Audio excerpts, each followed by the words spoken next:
A cafe that gives women priority seating and charges men more is making waves in Melbourne's inner north. The owner says the surcharge aims to address the gender pay gap. Now, a lot of people have been outraged by this story, but I think for the wrong reason. It's not until the end of the story that you find out that the cafe is not enforcing the 18% tax on men. If you go there and you're a man, and you shouldn't, by the way, if you have any self-respect, but if you do, you can refuse to pay the 18% and they're not going to kick you out. If people aren't comfortable with paying it or men don't want to pay it, we're not going to kick them out the door. It's just a good opportunity to do some good. The most egregious aspect of this story is the rank ignorance of both the cafe owner, a feminist, and the other useful idiots that are interviewed in this story. I've said it before and I'll say it again. If you believe that women are being paid 18% less, 23% less, or whatever figure feminists have decided on today for the same work, then you are the equivalent of a flat earther. Let's have a listen to some of this stupidity. Welcome to Handsome Her, where women reign supreme.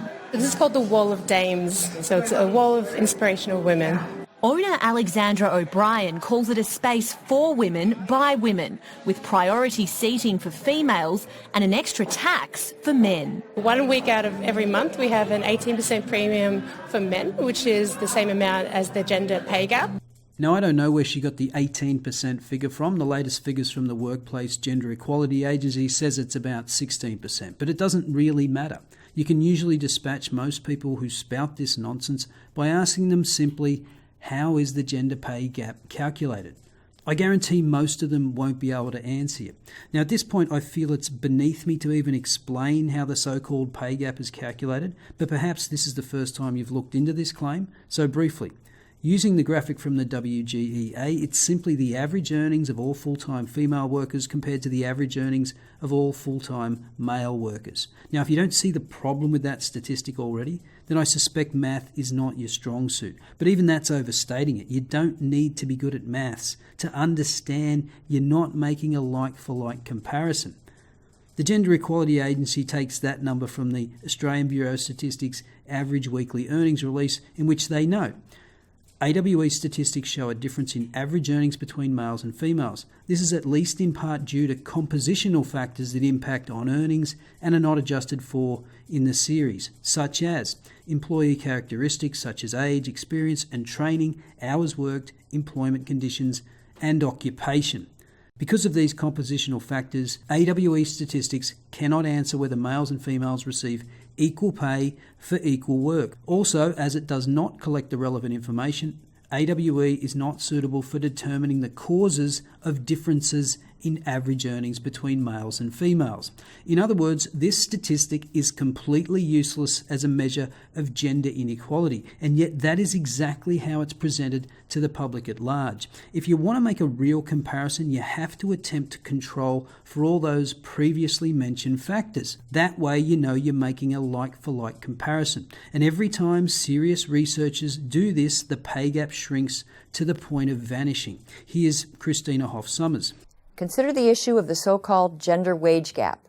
How many times have you heard that for the same work, women receive 77 cents for every dollar a man earns? This charge is constantly repeated by feminist activists and their supporters. Yet it is so deeply misleading as to border on outright falsehood. 23-cent gender pay gap is simply the difference between the average earnings of all men and women working full-time.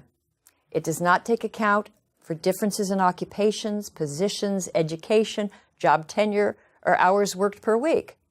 Now, wage gap activists and groups like the American Association of University Women or the National Women's Law Center, they say, no, even when you control for these factors, women still earn less. Well, it always turns out that they have omitted one or two crucial data points. Take the case of doctors. On the surface, it looks like female physicians are clearly victims of wage discrimination. They appear to earn less for the same work. But dig a little deeper beneath the surface, and you find that women are far more likely than men to enter lower-paying specialties like pediatrics or family medicine than higher-paying cardiology or anesthesiology. They are also more likely to work part-time. And even women who work full-time put in about 7% fewer hours than men.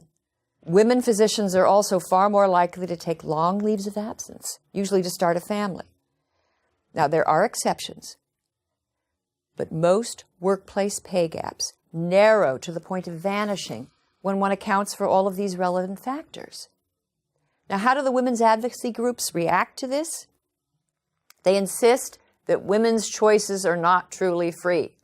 Women who decide, say, to stay home with children or to work fewer hours or to become pediatricians rather than heart surgeons are held back by invisible barriers or internalized oppression. According to the National Organization for Women, powerful sexist stereotypes steer women and men toward different educational training and career paths and family roles. But is it really social conditioning that explains women's vocational preferences and their special attachment to children? Perhaps in the pursuit of happiness, men and women take somewhat different paths. And isn't it more than a little patronizing to suggest that most American women are not free, they're not self-determining human beings? And here is common sense proof that the male-female wage gap is untrue. If it were really true that an employer could get away with paying Jill less than Jack for the exact same work, wouldn't most employers fire as many of their male employees as possible and replace them with females and enjoy a huge market advantage? Even some feminist organisations understand that this statistic is complete nonsense. Even a study by the American Association of University Women, a feminist organization, shows that the actual wage gap shrinks to only 6.6 cents when you factor in different choices men and women make. And the key word here is choice.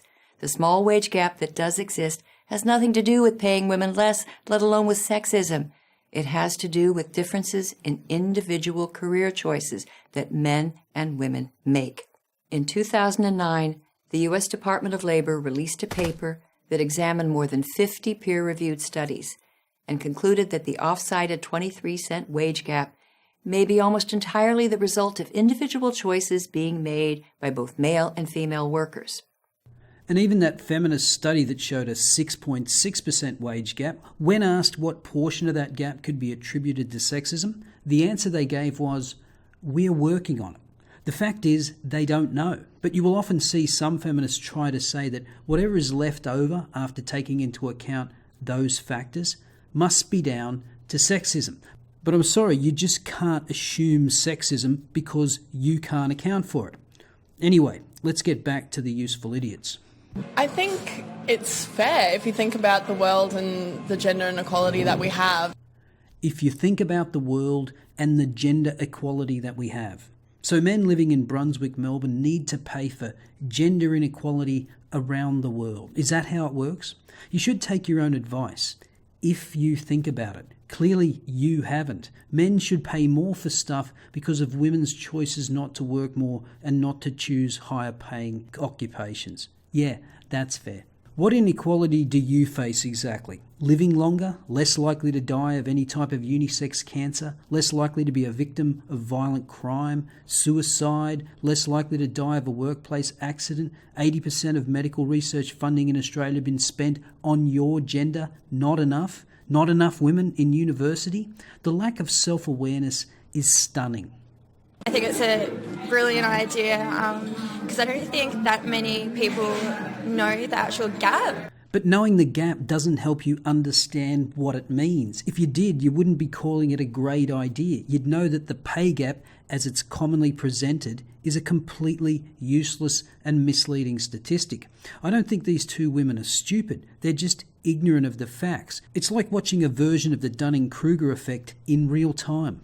The tax is optional, but so far none of the cafe's male customers have refused to pay it. I could wear that, considering that there is a it's a fairly unequal pay gap between men and women. Even though there is supposedly equal pay, it doesn't really equate out there. So you can see this guy's thought about it at least a little bit. He appears to understand that equal pay is mandated by law, but he's just accepted the bullshit feminist line at face value. And that's why most men, as they said, have accepted it. Like the rest of these useful idiots, they're ignorant of the facts and just accept the talking point as gospel. Staff say the gender tax isn't aimed at excluding people, but rather educating them, with proceeds going to charity. Isn't that the irony of all ironies? They're trying to educate people on an issue that they clearly don't understand. The biggest impediment to women earning more is themselves.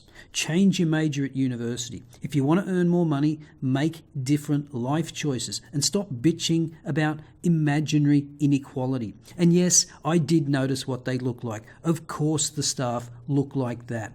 Now, the sad part is that the proceeds are actually going towards a worthwhile charity. And unlike most feminists, it's not toward improving the lives of people just like them. It's for Aboriginal women and children. So here's a couple of suggestions you could try if you live in the Brunswick area.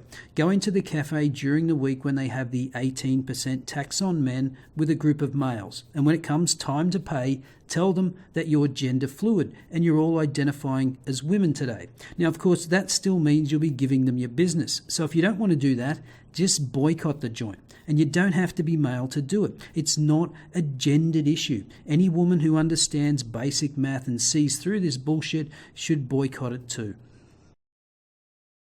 So, is it possible to teach math to a feminist? Or will they be moaning about pay gaps for the rest of eternity? Let me know your thoughts in the comments below. I'll see you next time.